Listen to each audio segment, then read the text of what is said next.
राधे कृष्णा आप सभी को। माघ का पवित्र महीना चल रहा है। मुझे पूरी उम्मीद है आप सभी ने इस पावन महीने का पूरा पूरा लाभ उठाया होगा। हिंदू कैलेंडर के अनुसार माघ का महीना 11वां महीना माना गया है। धार्मिक दृष्टि से माघ के महीने को बहुत ही पवित्र और महत्वपूर्ण माना गया है। माघ मास में पड़ने वाली पूर्णिमा को माघ पूर्णिमा के नाम से जाना जाता है। इस दिन पवित्र नदी में स्नान और दान का विशेष महत्व बताया गया है।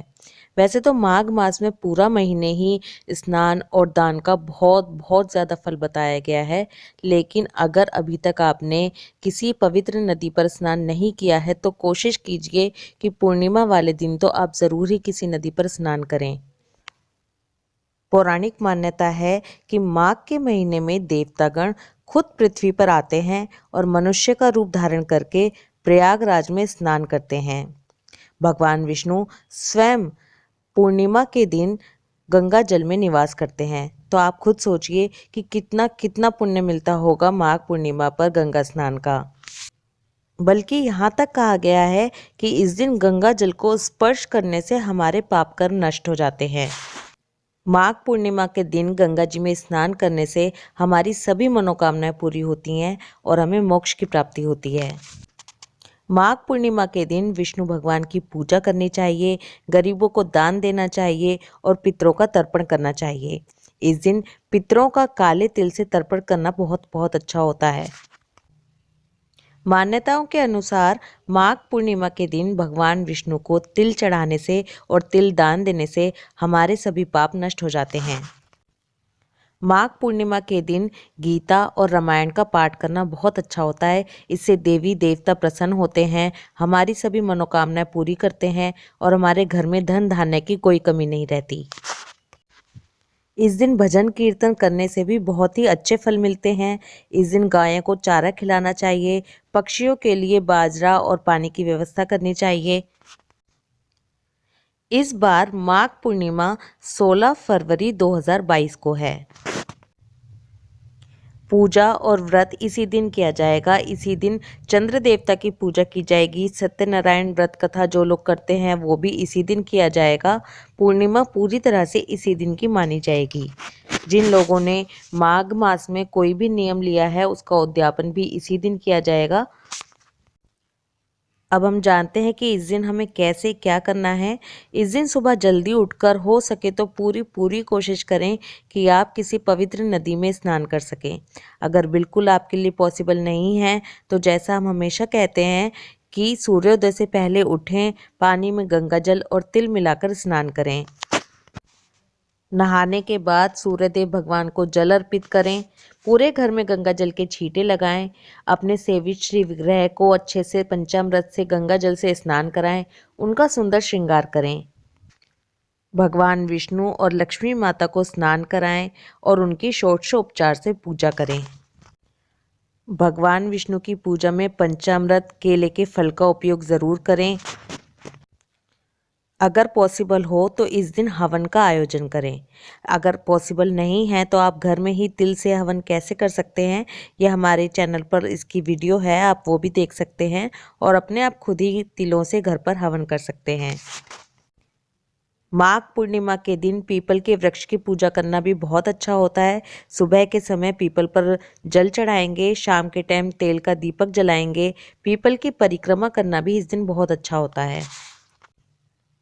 अब हम थोड़ी सी चर्चा माघ मास के उद्यापन के बारे में करेंगे। सब लोगों ने अपनी श्रद्धा के अनुसार कुछ ना कुछ नियम लिए होंगे। कुछ लोगों ने स्नान का नियम लिया होगा, कुछ लोगों ने स्नान और व्रत दोनों चीज़ों का नियम लिया होगा, तो वहीं कुछ लोगों ने केवल महात्म्य सुनने का नियम लिया होगा। लेकिन अगर आपने कुछ भी नियम लिया है तो आपको उद्यापन करना बहुत बहुत ज़रूरी होता है। जब भी हम कोई पूजा व्रत या फिर कोई नियम लेते हैं तो हम भगवान के आगे संकल्प लेते हैं और बताते हैं कि भगवान हम ऐसे ऐसे ये नियम ले रहे हैं, और फिर हम उस नियम को पूरा करते हैं। तो नियम पूरा करने के बाद भी हमें भगवान को ये बताना होता है कि भगवान आपकी कृपा से हमारा ये नियम पूरा हो गया है और आज हम इसका उद्यापन कर रहे हैं। माघ स्नान के उद्यापन की जो शास्त्रीय विधि बताई गई है उस शास्त्रीय विधि के अनुसार त्रिवेणी में गंगा स्नान करना चाहिए, ब्राह्मणों को घर बुलाकर जिमाना चाहिए, ब्राह्मणों को वस्त्र दान, अन्नदान, गौदान, स्वर्ण दान, दक्षिणा ये सब कुछ करना चाहिए। लेकिन ये सब कुछ करना हर किसी के लिए पॉसिबल नहीं होता, इसलिए जितना आप कर सकते हैं अपनी श्रद्धा और सामर्थ्य के साथ उतना पूरे भाव के साथ करना चाहिए।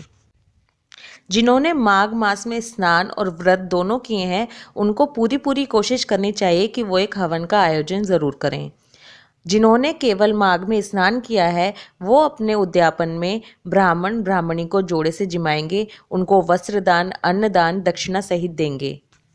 जिन्होंने केवल माघ मास में महात्म्य सुनने का नियम लिया है वो अपने उद्यापन में माघ मास का महात्म आपने जिससे भी सुना है या पढ़ा है आप उसी के नाम के 11 या 21 रुपये मंदिर में चढ़ा देंगे। इसमें 11 या 21 रुपये ही होते हैं, इससे ज़्यादा नहीं होते। इसी के साथ आप ब्राह्मण ब्राह्मणी को जिमा सकते हैं। अगर जोड़े से नहीं जिमा सकते तो केवल ब्राह्मण को ही जिमा सकते हैं। वो आपकी श्रद्धा है कि आप घर बुला के जिमाइए या फिर मंदिर में खाना भिजवा सकते हैं, लेकिन दक्षिणा ज़रूर रखनी है आपको। जिन्होंने दीपदान का नियम लिया है वो अपने उद्यापन में किसी धातु का यानी कि सोना, चांदी या मेटल का जो दिया होता है उससे दीपदान करेंगे और अपने दीपदान का उद्यापन करेंगे। जो भी नियम आपने लिया है उसके हिसाब से ही आपको उद्यापन करना है, लेकिन मैं फिर भी कहूँगी कि आप ब्राह्मण को खाना ज़रूर खिलाइए। वस्त्र दान आप पूरे 5 कपड़ों से नहीं कर सकते तो केवल एक गर्म कपड़ा निकाल दीजिए। दक्षिणा ज़रूर रखिए। गुड़, तिल, घी इस चीज़ का दान भी बहुत अच्छा होता है, ये ज़रूर कीजिए। केले का फल, आंवले का फल, सेर भर घी, सेर भर तिल, 16 सेर चावल, पान, कुमड़ा, खिचड़ी, बेर का फल, ये 9 चीज़ें माघ मास में प्रतिदिन दान करने के लिए बताई गई हैं। अगर रोज़ाना तो हम नहीं कर सकते तो कम से कम माघ पूर्णिमा वाले दिन ये 9 चीज़ें ज़रूर दान करें। ये बात हम सभी जानते हैं कि दान करने के लिए श्रद्धा और सामर्थ्य होनी चाहिए। दान में क्या करना है ये तो सभी को मालूम होता है। जैसे कि सर्दियां हैं, आप रुई, कपास, गर्म चीज़ें, खाने की चीज़ें, कंबल, जूता, छाता, टॉर्च, कुछ भी चीज़ें आप दान कर सकते हैं। चाहे तो आप रुपए ही दान कर सकते हैं, अन्न दान कर सकते हैं। जैसा आपकी श्रद्धा और सामर्थ्य हो वैसा ही दान करें। अपने माघ मास के नियम का उद्यापन करते वक्त भगवान विष्णु से मन ही मन क्षमा मांगें। उन्हें बताएं कि हमने अपना नियम पूरा किया है, हमसे जो कोई भी गलती हुई हो उसे प्रभु क्षमा कीजिए और हमारे इस उद्यापन को स्वीकार कीजिए। इसी के साथ माघ पूर्णिमा वाले दिन ओम नमो भगवते वासुदेवाय नमः इस मंत्र का जाप करें। आई होप ये वीडियो आपको पसंद आएगी। इस वीडियो में दी गई इन्फॉर्मेशन आपके लिए हेल्पफुल होगी। ये इन्फॉर्मेशन ज़्यादा से ज़्यादा लोगों तक पहुँचे इसलिए वीडियो को शेयर करते रहिए।